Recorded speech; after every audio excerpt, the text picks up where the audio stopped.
And then I wanted to talk a little bit about research because you've got like three different librarians that you've thanked in the Mhm. acknowledgments. I'm assuming you were not alive in 1913. So, uh, No, maybe stories to start with. You've got family photos. How do you go about recreating this world for yourself and then for the readers? it was a lot of research. First, like I said, I had done research with academic books. A lot of them were historians. They were anthropologists who had been there in Mexico, and they did fabulous work to study the culture.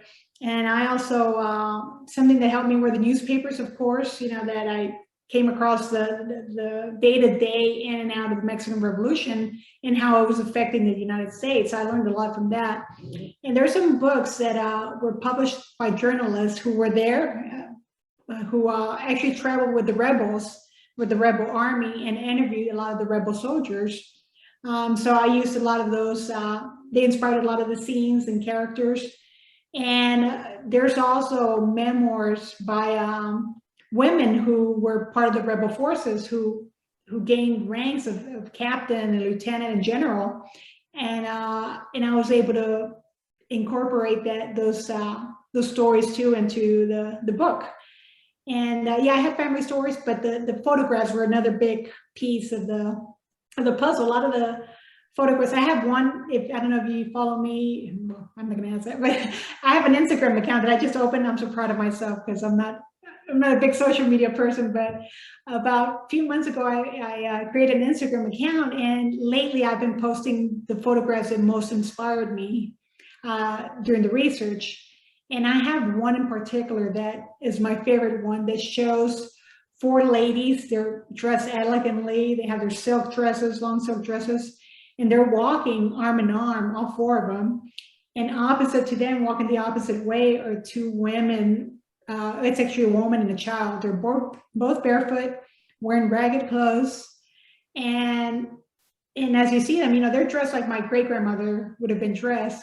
And as they're about to cross each other, the picture captures a moment where the girl with the silk dress towards the edge, you know, that's facing the poor woman and child walking by. You can see her hand as she's reaching to her skirt and pulling it in, like she doesn't want it to touch the woman and child. And you can see this expression on her face, like her nose is about to wrinkle. You know, she's looking at them like, oh my goodness, here they come, you know, and you can see that. And it captures it, that instant, you know, is captured there.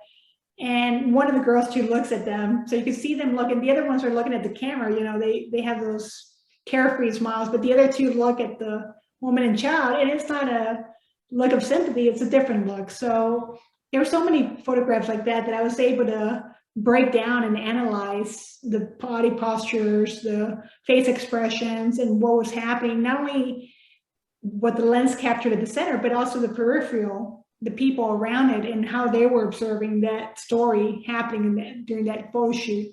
So a lot of that one inspired a scene in the book. So yeah, photographs to me were a treasure trove just from gathering data for the story. I've seen the photo and I remember the scene. I did not follow you on Instagram. I believe I followed you on Twitter. I'm phobic of Instagram. I have an account. Don't follow me on there, esteemed audience. You will never hear from me. I never log on to it. But for a esteemed audience who wants to see the photo, how should they follow you on Instagram? What's your on Instagram? I think it's, you say with an ad, right? Add Alda P Dobbs. So there you go. That sounds plausible to me. Yeah, I just learned it, so I'm still learning. Twitter, I don't even do that yet. I'm too scared. Maybe later, but not yet.